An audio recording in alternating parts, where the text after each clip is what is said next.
수석대변인 이동영입니다. 오늘 오전 현안 브리핑으로 택배 총파업 관련한 브리핑을 한 가지 하고요. 그 다음에 두 번째, 최근 경총에서 50인 미만 사업장 관련한 주 52시간제 연기 요구 관련한 브리핑 드리도록 하겠습니다. 노동 현안 관련한 두 가지 브리핑이 오전 현안 브리핑 되겠습니다. 첫 번째 브리핑 하겠습니다. 택배 총파업, 택배비 인상분은 택배 노동자 과로사 방지 대책에만 사용되어야 합니다.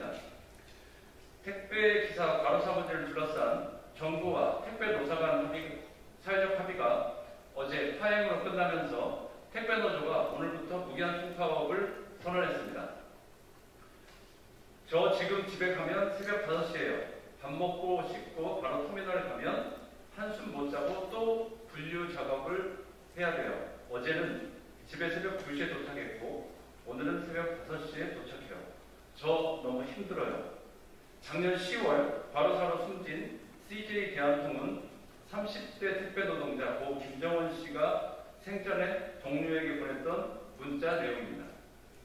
동료에게 보냈던 마지막 문자는 우리 사회에 던진 처절한 고발장이었습니다. 하지만 그 이후 지금까지 21명의 택배 노동자들이 과로사로 숨졌습니다. 택배 노동자들의 과로사가 반복되고 있지만 정부나 기업은 코로나 시대 필수 노동자라는 허울 좋은 이름만 붙여놓고 그에 걸맞는 대책과 노동 개선 대책은 제대로 이루어지지 않고 있습니다. 정부와 기업의 사회적 책임을 촉구합니다. 이번 총파업의 근본 원인과 책임은 정부와 택배사에 있다는 것을 분명히 밝혀줍니다. 택배 노동자 과로사를 막기 위해 사회적 합의 기구를 만들었고 올해 1월 21일에 장시간 노동의 핵심 원인이자 택배 노동자 전체 업무의 40%를 차지하며 소위 공짜 노동으로 불리는 분류 작업은 택배사가 책임진다는 1차 합의안을 채택한 바 있습니다. 하지만 어제 택배사들은 분류 작업 책임을 회피하면서 다시 그 작업을 택배 노동자들에게 떠넘기려고 하더니 택배비 인상을 꺼내들면서 결국 합의가 결렬됐습니다. 당초 택배비 문인 인상 논의는 과로사 방지에 사용한다는 것이 전제였습니다. 인상 근거나 사용 계획을 제대로 밝히지 않은 채 요금 인상을 요구하는 것은 결국 택배 소비자인 시민들의 부담을 늘려 택배사의 이익만 더 챙겨가겠다는 의도로밖에 볼 수 없습니다. 결국 이번 택배 총파업의 원인과 책임을 사회적 합의를 중재하고 강제해야 할 정부와 택배사에 강하게 따져묻지 않을 수 없습니다. 정부와 택배사는 사회적 합의 기구 논의를 재개할 수 있는 여건을 조속히 마련해야 합니다.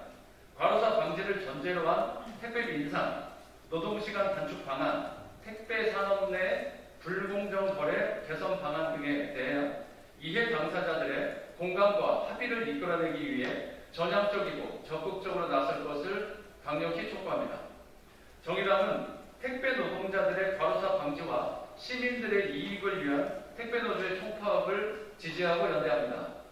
우리 공동체를 연결해주는 필수 노동자, 택배 노동자들의 정당한 파업에 시민 여러분들께서도 응원과 지지를 보내주시기 바랍니다. 정의당은 일하는 노동 시민들의 죽지 않고 일할 권리가 보장되는 노동 존중 사회로 나아가기 위해 최선의 노력을 다하겠습니다. 두 번째 브리핑 드리겠습니다. 경총의 50인 미만 사업장 주 52시간제 연기 요구는 시험 공부 안 해놓고 시험을 연기해달라는 꼴입니다. 경총이 다음 달부터 시행 예정인 50인 미만 사업장에 대한 주 52시간제 시행 연기를 주장하고 나섰습니다. 50인 미만 사업장은 법 시행 이후 실제 2년 유예기간을 둬서 충분히 준비할 시간을 줬음에도 불구하고 또 미뤄달라는 건 한마디로 시험 공부 안 해놓고 막상 시험이 컵에 닥치니 연기해달라는 꼴입니다. 시간이 부족한 것인지 의지가 부족한 것인지 경총은 솔직하게 말해야 합니다. 당초 주 52시간제를 사업장 규모별로 단계적으로 시행하기로 한 것은 준비 부족을 호소한 경영계의 요구를 수용한 결과였다는 것을 다시 한번 상기시켜드립니다. 300인 이상 50 290명에서 299명, 50인 미만으로 구분하여 적용 시기를 각기 달리 해놓은 결과 다음 달 7월부터 50인 미만 사업장에서도 주 52시간제가 시행되게 되는 것입니다.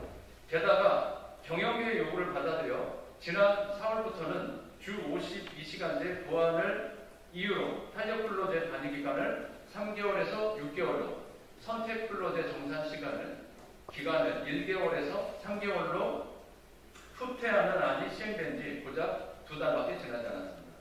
문제는 현행법상 노동자 대표의 지위 등에 관한 규정이 없어 노노조 영세 사업장의 경우 노동자 대표가 사실상 사용자의 지정으로 선임되는 등 노동자의 권리가 제대로 보장되기 어렵다는 것입니다. 아직 관련 법은 국회 문턱도 넘지 못했습니다. 그런데도 50인 미만 사업장에 대한 주 52시간제 시행을 연기해달라는 것은 한마디로 과로사 사각지대를 방치하며 후퇴를 거듭하겠다는 것과 다르지 않습니다. 지금 정부와 국회가 해야 할 일은 경영계의 무리한 요구를 받아들일 것이 아니라 현재 계류 중인 탄력근로제 관련한 노동자 대표제도 법안을 조속히 통과시키는 것입니다. 또한 포스트 코로나에 대비하고 세계 최장시간 노동국가라는 오명을 싣기 위해 오히려 최근 공론화되고 있는 주 4일제 도입 문제와 관련하여 노사정 이해 당사자들과 함께 책임있게 논의하는 것이 필요하다는 말씀을 드립니다. 이상입니다.